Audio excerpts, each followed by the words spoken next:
Cougar headman Marty Lees enters his fourth season at WSU. Washington State's baseball team includes a whopping 21 new faces on its roster this season, but fourth-year coach Marty Lees isn't fretting about growing pains this spring. At least, Lees appears visibly confident ahead of the Cougars' season opener at St. Mary's on Friday.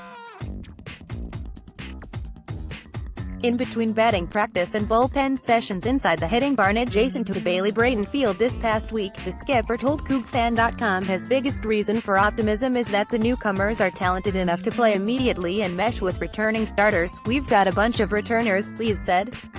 "There's some pieces that can be put together.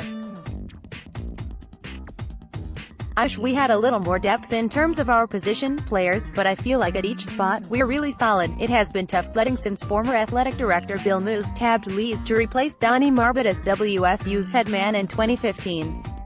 The Cougars are 5-7, 9-1 under Lees, and the athletic department has been mired in a decade-long struggle to fundraise for a desperately needed new clubhouse facility to compete in a conference that has produced 5 College World Series champions since 2006. The WSU Board of Regents recently gave the green light to construction of a $10 million state-of-the-art clubhouse that will open in fall 2020. Lees hopes year 4 of his tenure marks a turning point for the Cougars on the diamond as well. WSU will likely be a team that thrives on speed, timely hitting and defense. The Cougars lose their top 3 offensive players from 2018, outfielder DH Blake Clanton, of 2 BJJ Hancock of Justin Harr, who combined for 25 home runs and 88 RBI. So Lees has revamped in a variety of ways, but senior shortstop Andres Alvarez, .263, 25 runs scored, 18 RBI. Last season, remains a constant. He was the only Coug to start all 50 games last season, committing just 1 error in conference games, leading the team in doubles, 16, and finishing second in multiple hit games, 16. What will be different this season for him is where he bats in the order. He is penciled in at number 3 after serving as the leadoff man for the majority of last season. "A significant jump in strength and plate approaches is the reason for the move," said Lees. Alvarez agrees he is much stronger and says he went to school this offseason learning from past at-bats. "Just staying within myself and trying to do anything possible to win," is his aim for 2019. Sophomore Garrett Goldsmith will be WSU's primary second baseman after transferring in from New Mexico. Goldsmith, .270, 10 RBI in 2018, is a player Lees and Alvarez say brings a palpable energy to the infield defensively and can hit near the top of the batting order. Alvarez committed just 1 error in 2018 at shortstop, and Lees said Goldsmith's hand skills are on par with Alvarez. "You add Garrett Goldsmith, who is just as good an infielder as Alvarez, but a much better bat than we had at second base last year, and we feel really good about at least starting with a strong middle infield," he said. Lees is moving Dylan Plute, who has split time between second and third since his freshman season, to first base.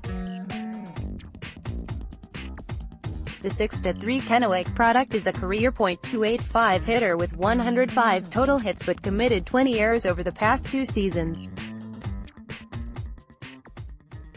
He will replace 2-year starter James Rudkin at first. Part of Lee's motive behind moving Plute likely stems from the emergence of freshman infielder Kyle Manzardo, who projects as WSU's third baseman. From Coeur d'Alene, Manzardo was listed as the 25th best freshman prospect in the Pac-12 by D1 Baseball last week, and Alvarez said Manzardo looks the part of an everyday bat. "He's really strong, lot of pop.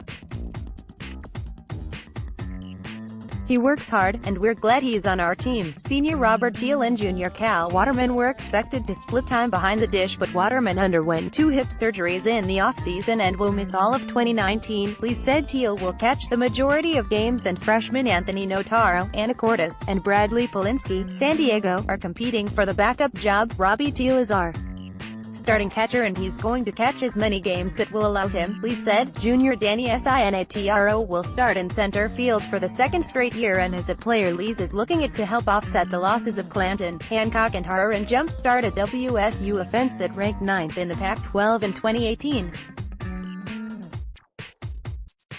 WSU posted a .258 team batting average, had the fewest total RBI, 201, and second fewest total bases, 643. Sinatro began his career as a utility player but quickly became one of the best defensive outfielders in the Pac-12. He had a perfect fielding percentage in 2018, so his bat .225, 10 RBI, is where Lees needs him to make the jump. We're planning on Danny Sinatro having a very good year, Lees said. He's been very solid the last 2 years, but it's time for him to step up and take a leadership role. I think he's one of the top 2 to 3 center fielders in the league. Formerly a two-way player, sophomore Brody Barnum is now exclusively an outfielder and will be the Cougar starter in right.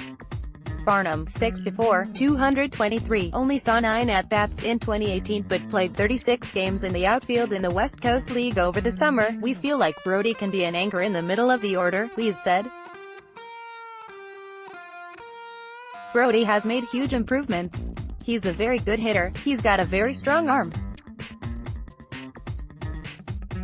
It's the kind of look we want in a corner outfielder. In left field, Lees said sophomore Colin Montes is in the running to fill the void left by Clanton as his freshman Tyson Guerrero, also a two-way player. Kobe Blunt, a freshman from Clarkston, is expected to split time between the outfield and catcher but will miss the first month of the season due to injury. The Cougars will be at their youngest on the mound, but Lees said his pitching staff has potential to develop on the fly. I'm very happy with how far our pitching has come, he said. We've got a lot of young kids who are going to get thrown into the fire, but they're ready. Pitching has been a big issue for the Cougs in recent years. They had the second worst ERA, 5.66, and posted the fewest saves, 6, in the Pac-12 last season. Opponents posted a glossy .303 batting average off them. Gone are weekend starters Scotty Sunich and Parker McFadden to the MLB draft. Lees has tabbed junior lefty A.J. Block as WSU's Friday night starter to open the year.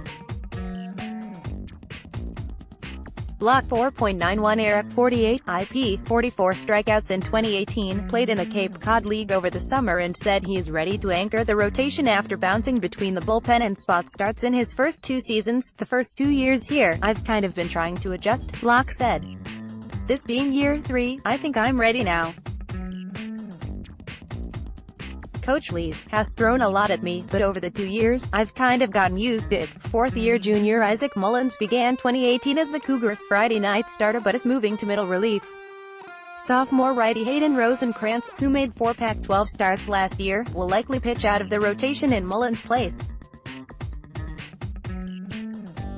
Lees said freshmen Brandon White and Kyler Busch, who were selected in the 2018 MLB draft, will be starters at some point in 2019 but project as relievers to begin. White, 6'8", 212, and Busch, 6'5", 240, are arguably WSU's 2 most talented arms, and Block said they have made an immediate impact in practices. They don't walk around here like freshmen, he said. They're already bigger than most freshmen. When they step on the mound, they're ready to go. More recognition for this year's freshman class. At Brendan_White 3 was named among the top 100 impact freshmen in the country by D1 Baseball. But I like what we have back in the middle of the bullpen. A closer has yet to be identified, but Lees said freshman righty Connor Barrison, 6'2", 188, may get a chance to finish games.